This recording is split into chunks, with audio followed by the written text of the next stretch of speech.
Hi friends, అందరికీ నమస్తే. Welcome to TMS kitchen Telugu. ఈ రోజు రెసిపీ కాకరకాయ కూర తయారు చేసే విధానం షేర్ చేస్తున్నాను. కాకరకాయ ఇష్టం లేని వాళ్ళు కూడా ఈ విధంగా తయారు చేసి పెట్టారంటే చాలా ఇష్టంగా తినేస్తారండి. ఈ కాకరకాయ కూరని ఎలా తయారు చేయాలో చూసేద్దాం. లాస్ట్ వరకు కూడా స్కిప్ చేయకుండా చూడండి. చాలా టేస్ట్ గా ఉండే కాకరకాయ కూర తయారవుతుంది.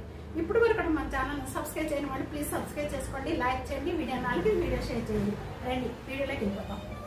కాకరకాయ కూర తయారు చేసుకోవడానికి ముందుగా నేను ఇక్కడ 1/2 కేజీ కాకరకాయలు తీసుకున్నానండి. ఇలా రౌండ్గా కట్ చేసేసుకొని ఒక బౌల్లో వేసుకోండి. దీంట్లో 1 టేబుల్ స్పూన్ సాల్ట్ వేసుకుందాము. గల్లుపైన వేసుకోండి. బాగా పిసుకండి. బాగా పిసికేసేసి కాకరకాయ అంతా కూడా ఒక 5 మినిట్స్ ఇలా సైడ్ పెట్టేశారంటే దీనిలో ఉన్న వాటర్ అంతా సపరేట్ అయిపోతుంది. ఆ చేదంతా కూడా అంతవరకు దీన్ని మసాలా తయారు చేసేసుకుందాం. మసాలా తయారు చేసుకోవడానికి ఇక్కడ నేను ప్యాన్ లో 1 టేబుల్ స్పూన్ జీరా వేస్తున్నాను. ఇవన్నీ కూడా లో ఫ్లేమ్ లో పెట్టుకొని వేయించుకోండి. ఒక 1/2 టేబుల్ స్పూన్ మెంతులు, అలాగే 1.5 టేబుల్ స్పూన్ నువ్వులు, వైట్ నువ్వులు ఇవి తొందరగా వేయిపోతాయండి. ఇలా కలుపుతూ వేయించుకోండి. నువ్వులు చిట్పట్లాడుతూ ఉండాలి, అంతవరకు కూడా వేయించుకోవాలి. నువ్వులు చిట్పట్లాడుతూ ఉన్నాయి.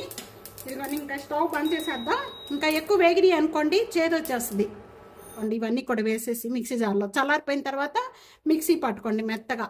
ప్యాన్లో డీప్ ఫ్రై కావాల్సినంత ఆయిల్ తీసుకోండి. కాకరకాయ అంతా కూడా చక్కగా వాటర్ వచ్చేసింది. ఇప్పుడు మొత్తం కూడా వేయించుకోవాలి. కాకరకాయ అన్ని కూడా 5 మినిట్స్ అయిపోయిన వెంటనే కూడా దీంట్లో నుంచి ఇలా వాటర్ వచ్చేస్తుంది. చూస్తున్నారు కదా, ఇలా వాటర్ వచ్చిన వెంటనే మొత్తం పిండేసుకొని ఈ కాకరకాయలు అన్ని కూడా డీప్ ఫ్రై కావాల్సినంత ఆయిల్ తీసుకొని ఈ ఆయిల్లో వేయించేసుకుందాం.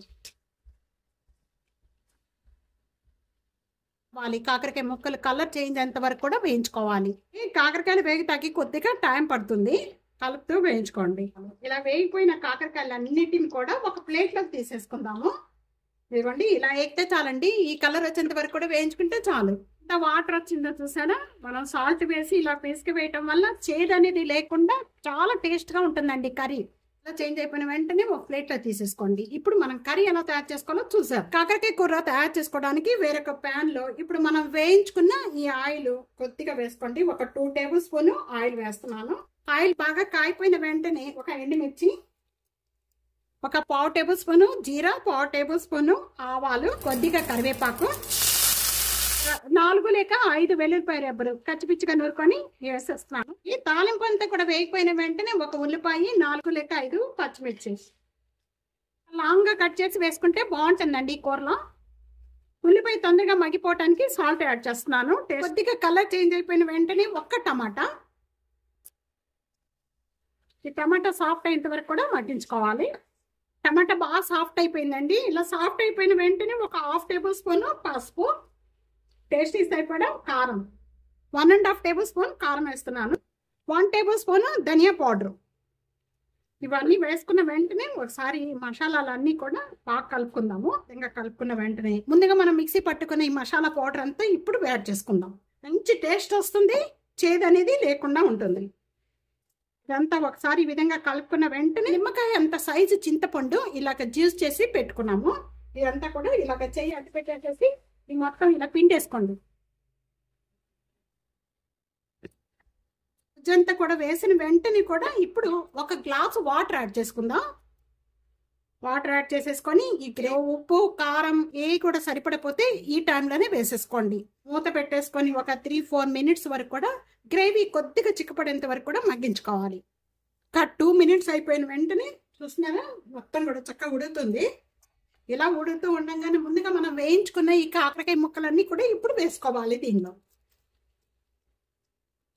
ఇప్పుడు ఈ కాకరకాయలకి అంతా కూడా ఈ పులుసు గ్రేవీ అంతా కూడా ఈ మసాలా అంతా కూడా బాగా పట్టించేసేయండి. ఇదంతా ఇలా కలుపుకొని ఇప్పుడు మీడియం ఫ్లేమ్లో ఒక 3-4 మినిట్స్ వరకు కూడా మగ్గించేసేయండి. చక్కగా మగ్గిపోద్ది. ఇలా మగ్గుతూ ఉండగానే కొద్దిగా బెల్లం, పులుసులోకి బెల్లం వేస్తే చాలా టేస్ట్ ఉంటుంది. ఎక్కువ వేసుకోకండి, కొద్దిగా ఇలా బెల్లం వేసేసి మగ్గించేసేయండి. మూత పెట్టేసి మగ్గించేసుకుంటే ఆ కాకరకాయ అంతా కూడా ఈ పులుసు పట్టి చాలా టేస్ట్ వస్తుంది. 3 మినిట్స్ అయిపోయిన వెంటనే ఇప్పుడు ఓపెన్ చేయండి. ఇలా చిక్కపడిపోయిన వెంటనే కూడా దించే ముందు కొద్దిగా కొత్తిమీర వేసేసుకొని దించేసుకుందాం. ప్లేట్లో తీసేసుకుందాం.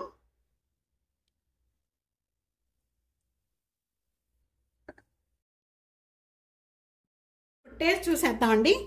కాకరకాయ కూర అంటే ఎవరు కూడా చెప్పే వరకు కూడా నమ్మరు. ఇట్లా చేసి పెట్టారంటే వేయించుకొని చక్కగా పులుసు పెట్టుకోవడం వల్ల చక్కగా మగ్గిపోయింది కాకరకాయ.